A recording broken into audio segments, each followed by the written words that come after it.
The Czech Republic lies in the heart of Central Europe, and at its center is the beautiful historic city of Prague. It is known as a city of 1,000 spires, creating one of Europe's most beautiful and romantic skylines. Now, usually I recommend the hop-on, hop-off bus, but here in Prague, with the small streets, they use these small, crowded vans with no air conditioning and with a glass top. You have a bunch of sweaty, smelling tourists. Another bad thing about Prague's hop-on, hop-off bus is once you hop off, you may never be able to hop back on because of how crowded it is. The worst thing about this tour is the headsets. Instead of having your own to take with you, they stay there on the bus, so all the smelly people are sharing. Is Old Town, the heart of Prague, with its well-preserved 13th century houses and churches. Here you will find the Old Town Hall. Old Town Square is also home to the famous astronomical clock. When the bell chimes the hour, a trumpeter sounds a fanfare from the top of the tower. Next to Old Town, you'll find the Prague Jewish Ghetto. Its history dates back to the 13th century when the Jewish community were ordered to vacate their homes and settle in one area.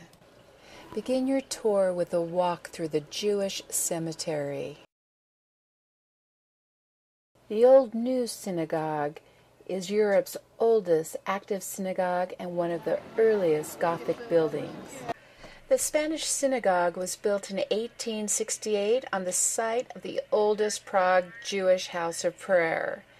It's designed in a Moorish style. Photographs are not allowed of the inside of these Jewish churches. The Powder Tower, one of the original Gothic gates.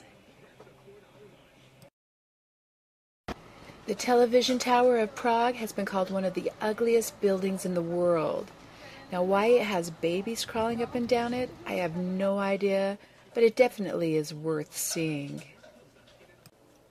The major square in Prague was originally the Horse Market. This is the nightlife and entertainment center of Prague. The Dancing House, also called Fred and Ginger, is an amazing modern glass building surrounded by historic architecture. The Petrin Observatory is a mini version of the Eiffel Tower in Paris. Take the funicular train through the park and up to the summit, or you can walk, but beware, the climb is very steep. You are able to take an elevator or climb the 299 steps to the top for amazing views over Prague. The Lenin Wall. After Lenin's death, he became a hero for many of the young Czechs. They painted his image on a wall, and despite many coats of paint, the secret police never managed to keep it clean for long, and it became a political focus point for Prague's youth. The Prague Castle, an ancient symbol of the Czech lands. It is the largest medieval castle in Europe. It was founded in 870 AD, and it is also a UNESCO heritage site. The architecture ranges from Roman from the 10th century through Gothic modifications in the 14th. You can watch the changing of the guard every hour on the hour, but at noon they have a spectacular show, but you have to fight the crowds.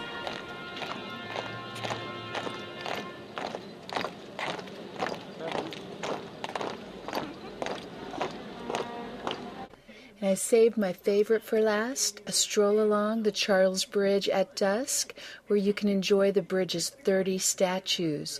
You will also find street artists selling all kinds of mementos. Well, thanks for joining me on my tour of Prague, and for more must-see destinations, please subscribe.